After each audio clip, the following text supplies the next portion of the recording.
From the city of brotherly love, this is Shark Bite Biz with David Strausser.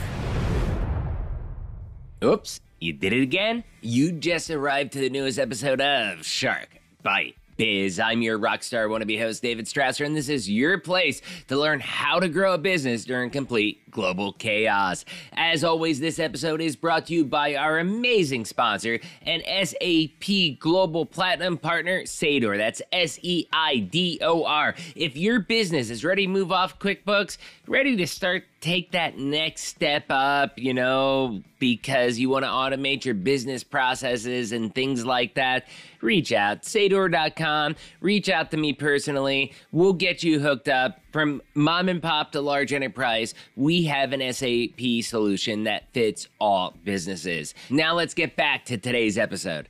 A former police officer turned into author? Ooh, that's an interesting career transformation, isn't it? I can't believe it. It's a great story, and I cannot wait to share. So, who do we have today? None other than Joseph Fair. Joseph Patrick Fair, an author, is a prolific writer in the field of self-help and police fiction with 10 years of experience and a passion for helping others. He has crafted a unique writing style that resonated with readers worldwide. His books focus on overcoming adversity, confronting inner demons, and living life to the fullest. They are an inspiration to many and an example of resilience and tenacity. He strives to create meaningful stories that resonate with people of all ages and backgrounds.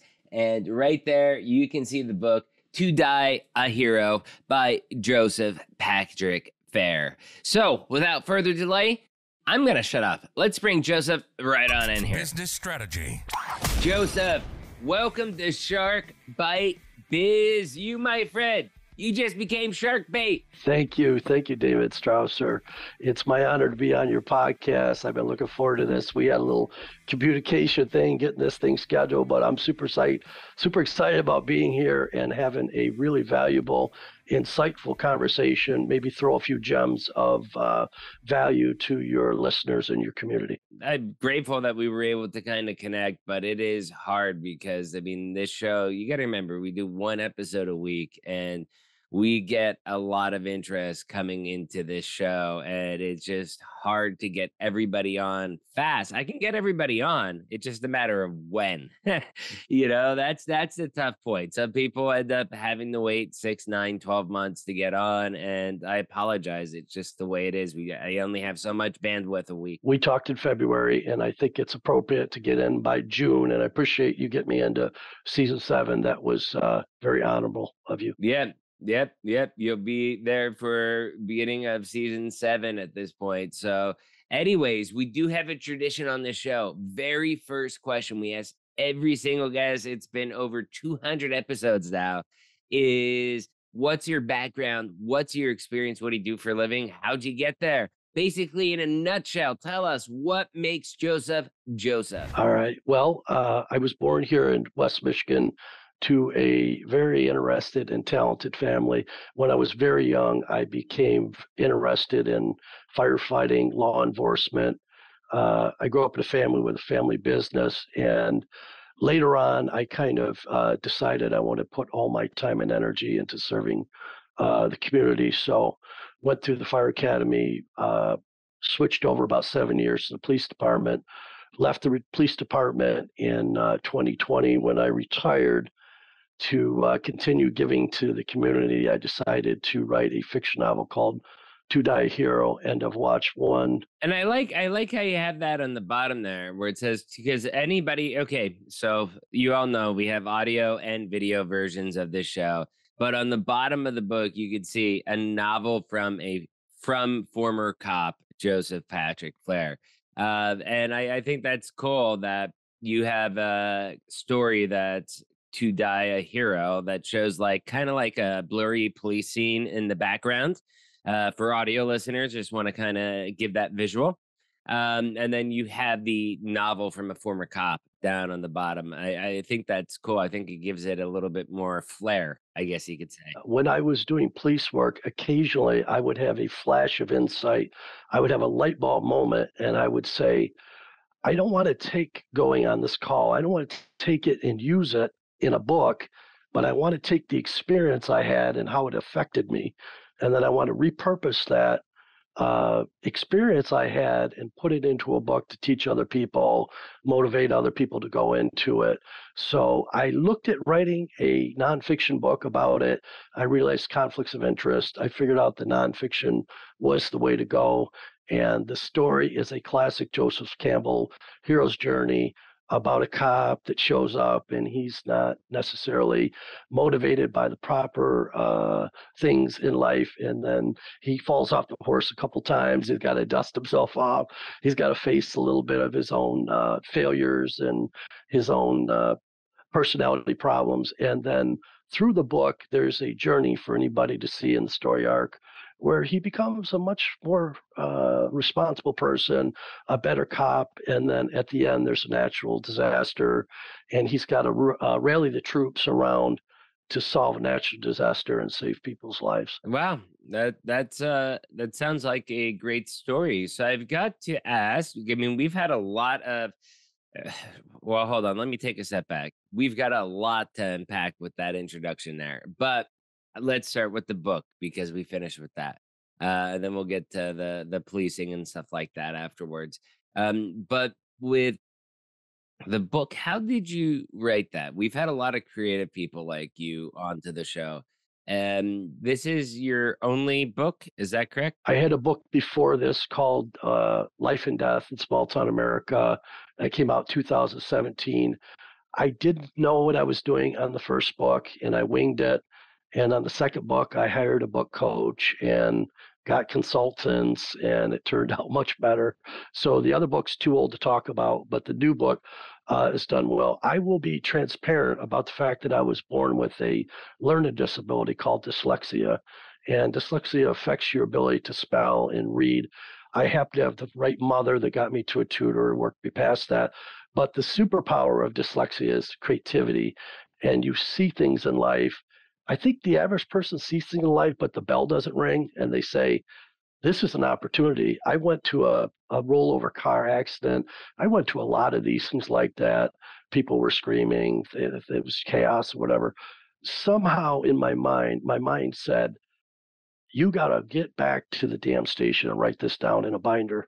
And then over a long period of 25 years, I had several binders with just outlines and ideas.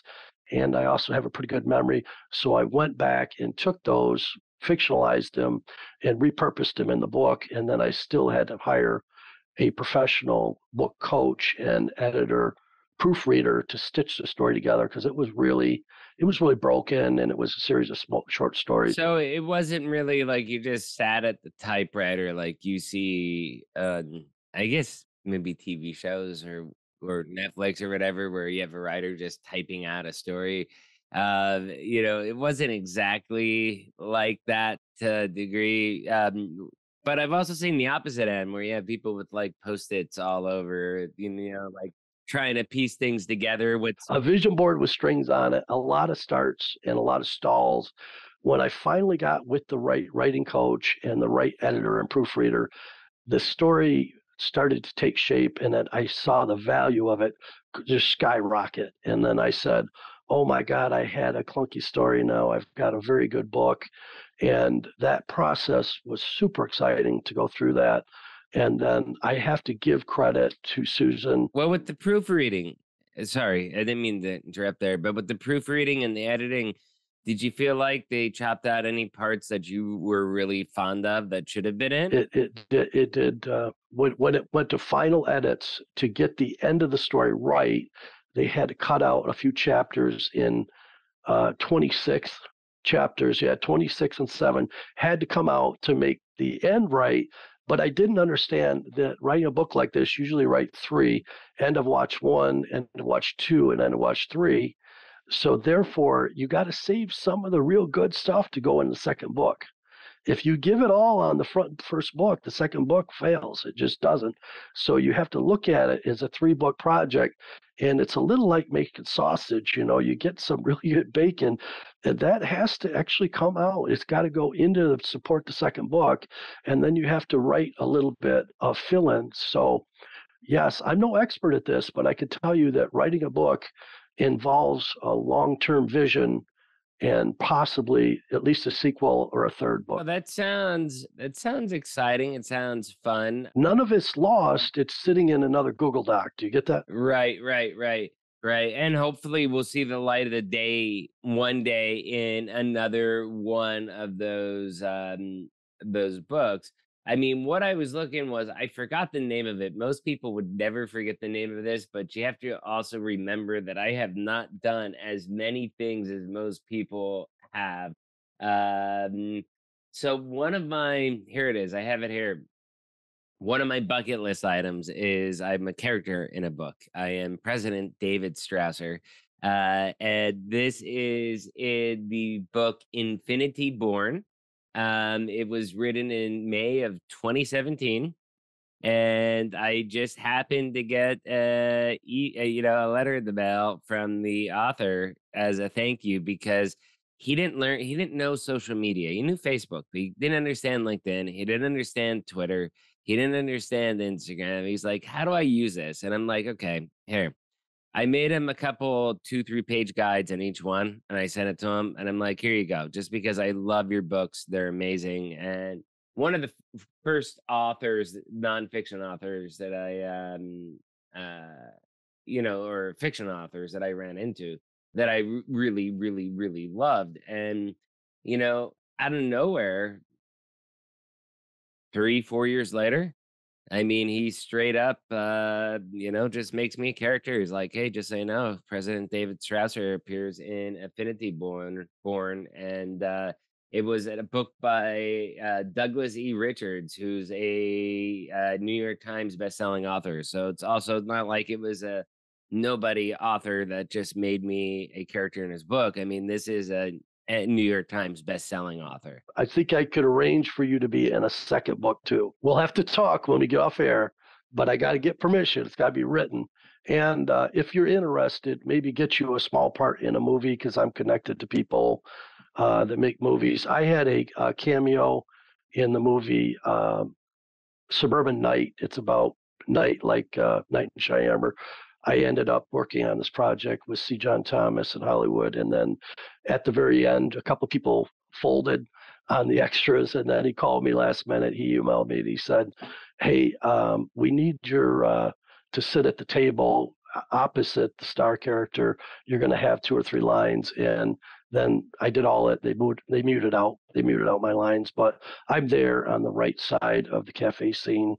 I think about 2 minutes of that movie. I had a similar experience. I was in a movie once, but I will take the offer up anytime to be in another movie. It's We'll have to work on that. We'll have to network and get you in another movie. yeah, that's so anybody out there, I'm open. I don't need to be a star, just need a little cameo.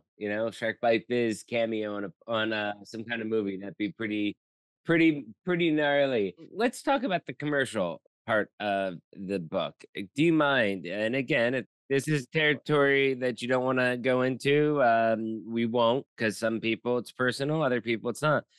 How was the book commercially? Was it successful? Was it a failure? How do you gauge that? Yeah, I will tell you that I walked into it with unrealistic expectations. I think I assumed it would sell 1 million copies the first year, and I think we're all biased of our own work, and we don't really have a way to judge it. I discovered part of the way through after the book launched that the marketing is probably half of a book. When you actually get the book to publishing, that's half of the project, and then the marketing is the second half. I did hire a marketing manager off Fiverr. She did wonderful job for me. The book has created a author platform, but it's been a minimal seller as far as on the rating at Amazon. And at one point, I considered that a failure, but when I reframed the thing and looked at the fact that I've monetized a whole bunch of other stuff, public speaking, Facebook, social media, ads, it's connected me with a ton of people who are super famous.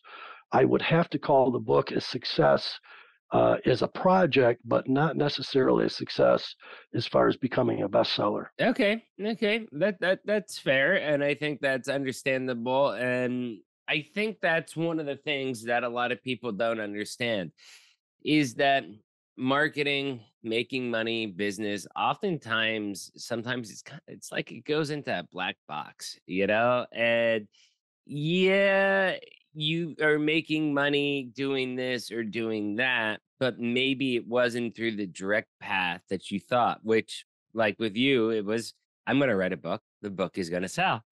Bam, I'm going to be making money.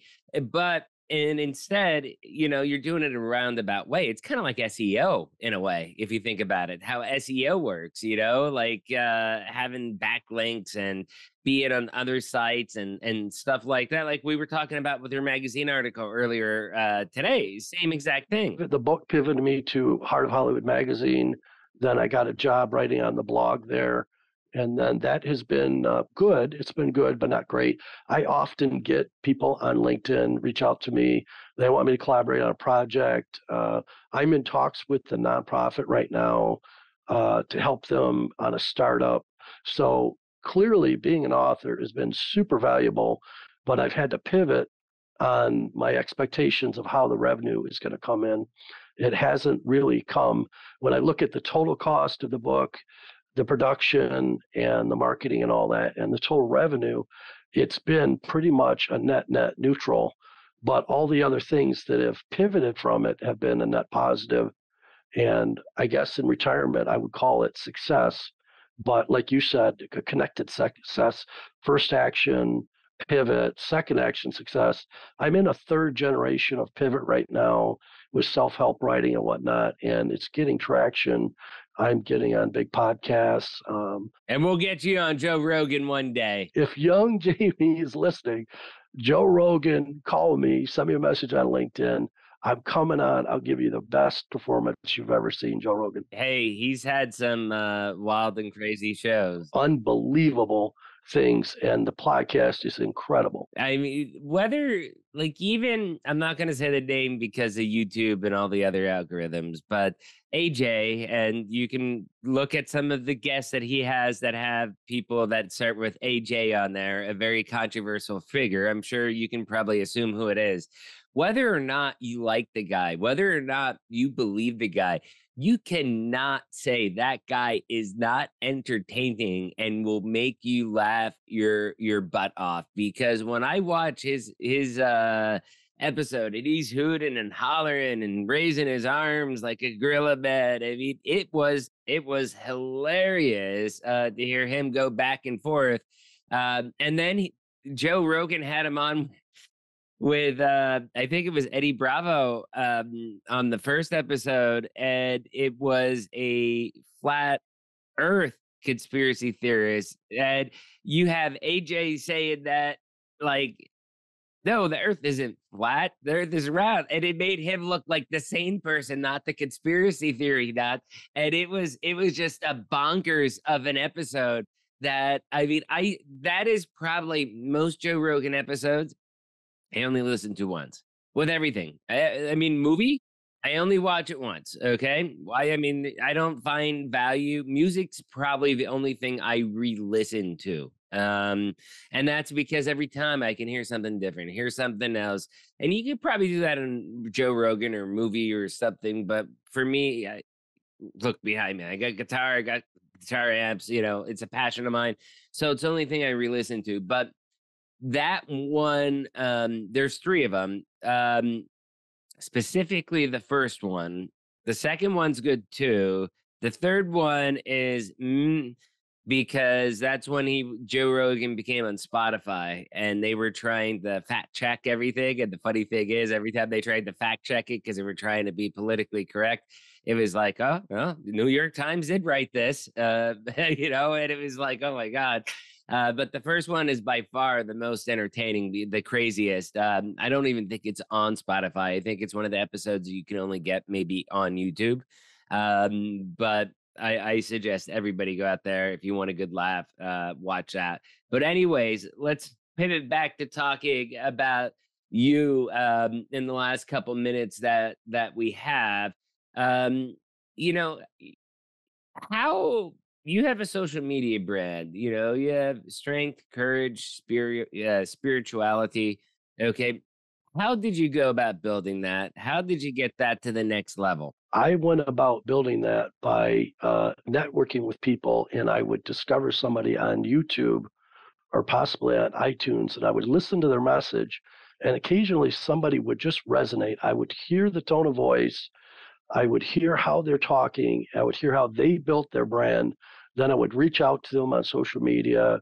Maybe we sent emails back and forth, and occasionally they would hire me to come in their mastermind group, and we would share ideas. But I had the fortunate thing through Oneness Magazine and some people at Oneness Magazine. I wrote an article in page 42 there. I had the luxury of connecting with Seth Green and Kevin Harrington from Shark Tank TV. Like Seth Green from the actual Seth Green, famous person. Seth Green, not the actor, but Seth Green, the other half of Shark Tank TV. There's a Seth Green actor, and then there's Seth Green, who owns Domination Marketing in New York. That's Seth Green and Kevin Harrington, who's world famous for infomercials. I got lucky to get into their mastermind group with marketing, and then they cultivated some ideas, and we shared ideas. And then often I bounce ideas off people that I know are experts, and I say, "What do you think of this idea? Should I go on this podcast?" They said, "No, go on Road to Growth." They did say yours, and if you want to go on Sharkpreneur, we need to talk off air. I'll network you to Sharkpreneur, and you could go on with Seth Green if you'd like to. But through study, I believe it's study. I believe I analyzed other people's method. I prayed a little bit, meditated, looked for creative ideas to pop up. I've managed to put 39,000 people follow me on Facebook.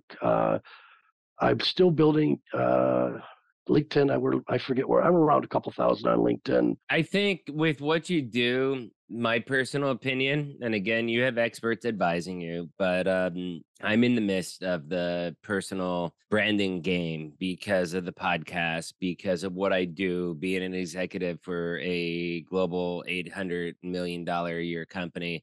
The personal branding is important to me as an individual, but also for my company as well, too, because it's kind of like we both ride each other's coattails in a way, and we help each other. SEO, like me getting my name out there, it reflects good on Sador. Sador getting their name out there also reflects good upon me to a degree.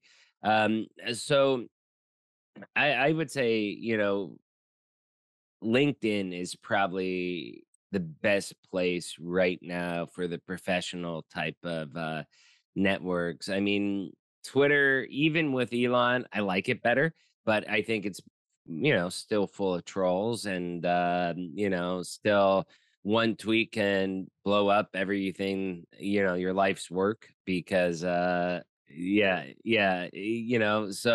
there's things like that. Facebook, though, I'm under the impression, and maybe I'm wrong, I think Facebook is dying. I believe Facebook is dying also, and it was just the thing that seemed to work for me when I became an author. I got the most traction there.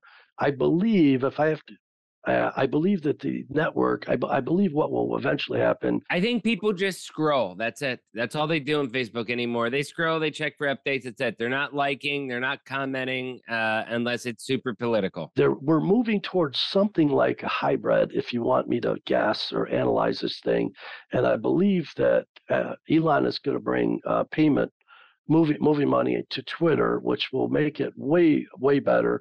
And then he's bringing creators to Twitter. He sent me a thing saying, well, you can monetize some of your creative stuff if you want. He didn't send it to me. The marketing company sent me messages saying that you could monetize. Well, I mean, you have Tucker Carlson going to Twitter. However, he did announce that before they announced who the new CEO is. And from what I gather on the CEO, I mean, to me, in the surface, it does seem fine. But somebody like Tucker may have a problem given that person's past, that worried about censorship and stuff like that, that it may fall under that regime. but maybe he trusts, well, Elon owns it, and if it goes down that road, he'll fix it quickly. I believe Elon will stay neutral, and I believe that's the best thing for that platform. 20% on each side should hate it. I think he's right. Yeah, I believe that people should have strong opinions. They should let the other side speak, and we should let the chips fall where they may. And I believe Elon is trying to do something like that with Twitter. My guess is Twitter will become the most popular one in the next 10 years. The other ones will adjust to try to be Twitter like.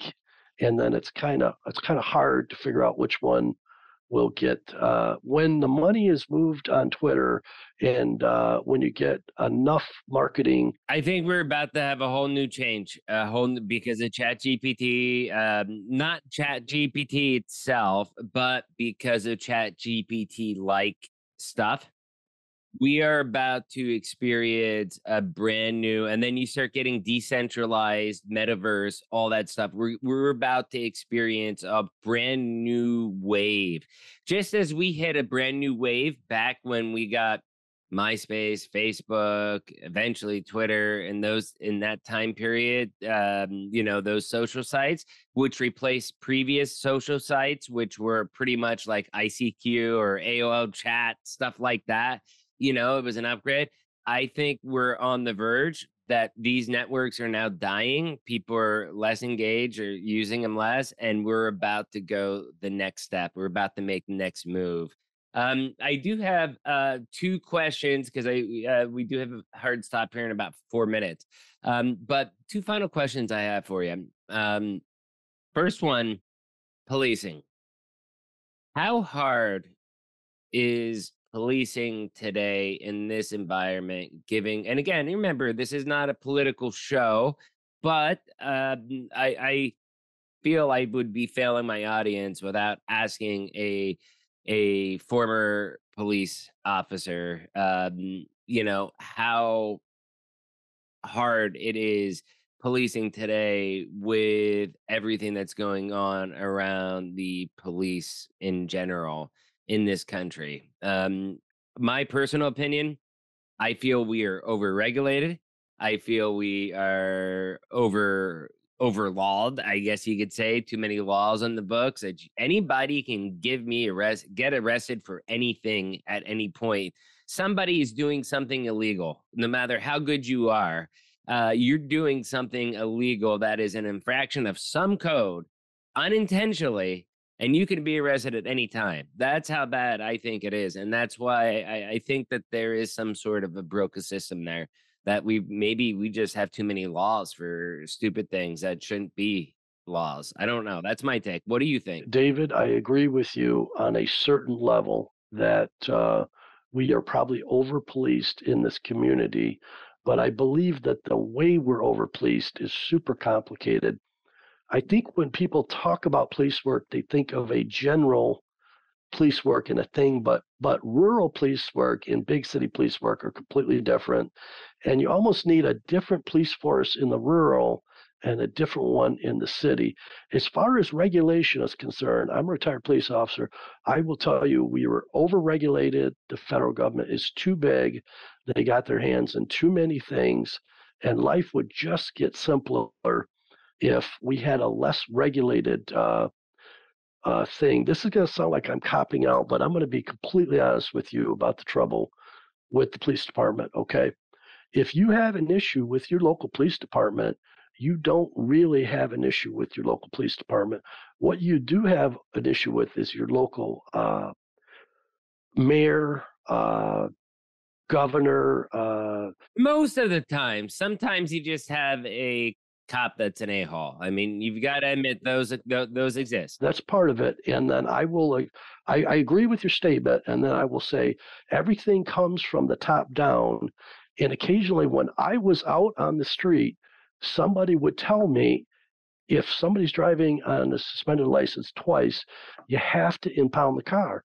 And then I would tell them, what if the person who's driving the car doesn't own the car? If they don't own the car, it's unfair to the person they borrowed the car from. Why should they get penalized for loaning the car? And if I loaned a car to you, I don't know what the status of your driver's license is. I'm in a parents loan their car to their kids or something. They don't know if the license is suspended.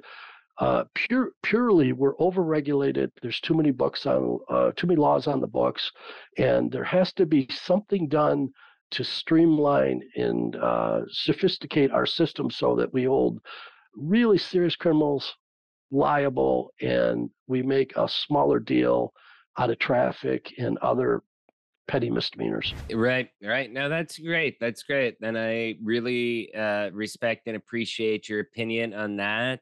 So, Joseph, thank you so much for coming on. It's been an honor. And the very last question, because I did say 2 questions, the very last question I got for you is, you have a book, you have your social media, you have all your stuff out there.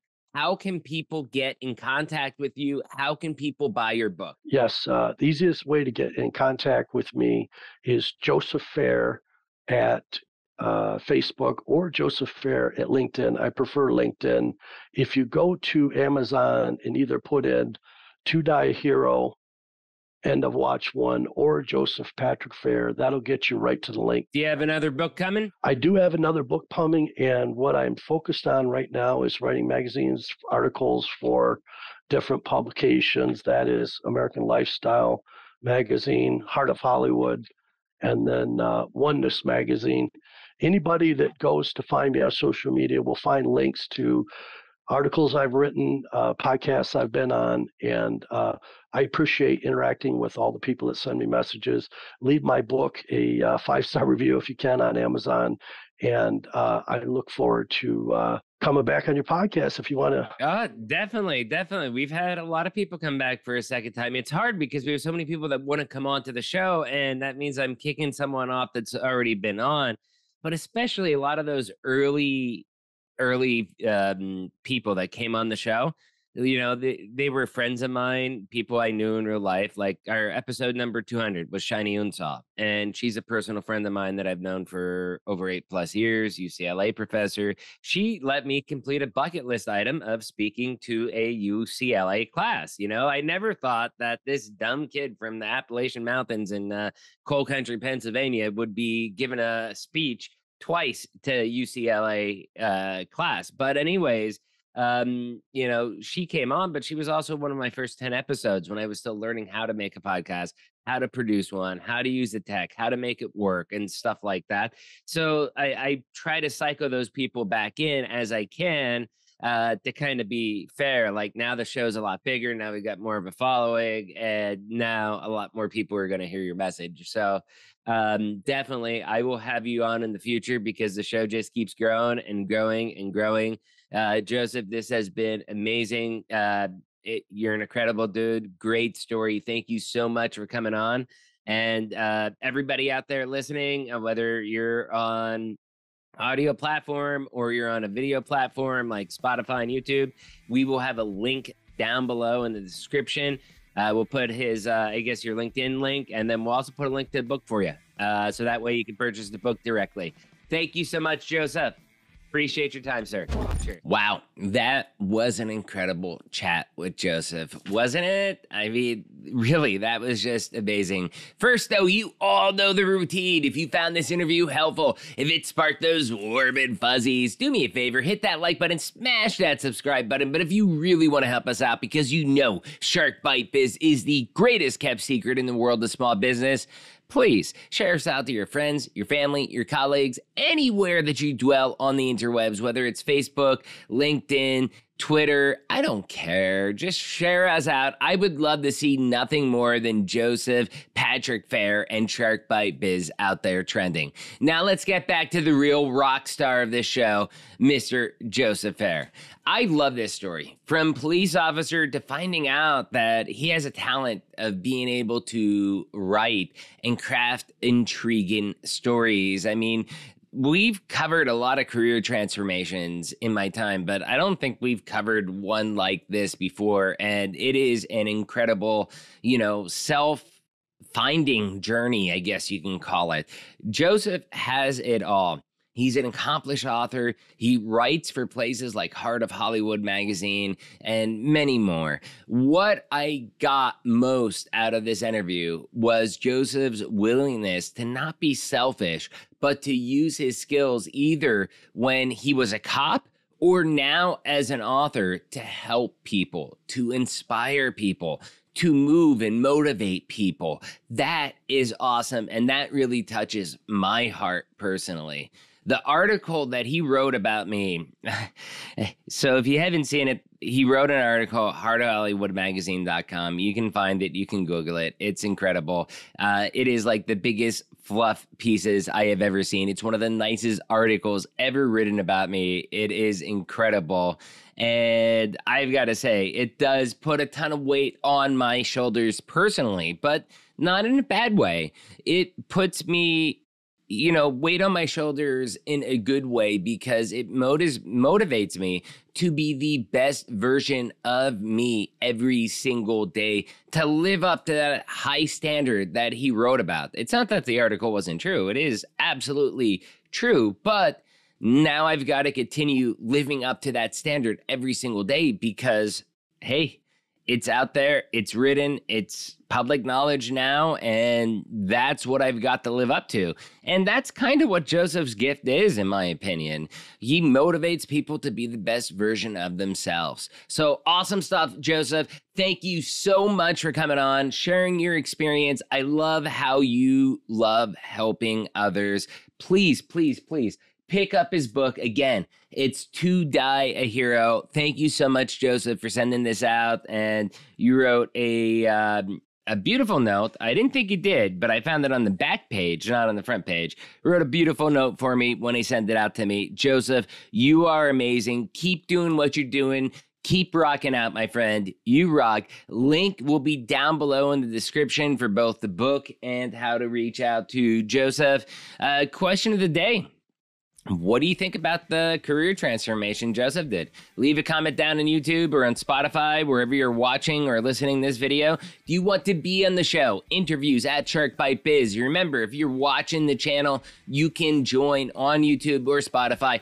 $3 a month, you can become a baby shark and help support us. Every dollar that comes in goes right back out into making this show bigger and better every week. We bring you amazing guests for personal, professional, and business growth each and every week. We just had the CEO of Dale Carnegie last week. So, I mean, we're hitting home runs here with the type and quality of guests we have, but it's only because of support of people like you sharing this out, subscribing, helping us, giving us super chats, things like that really help us do what we do.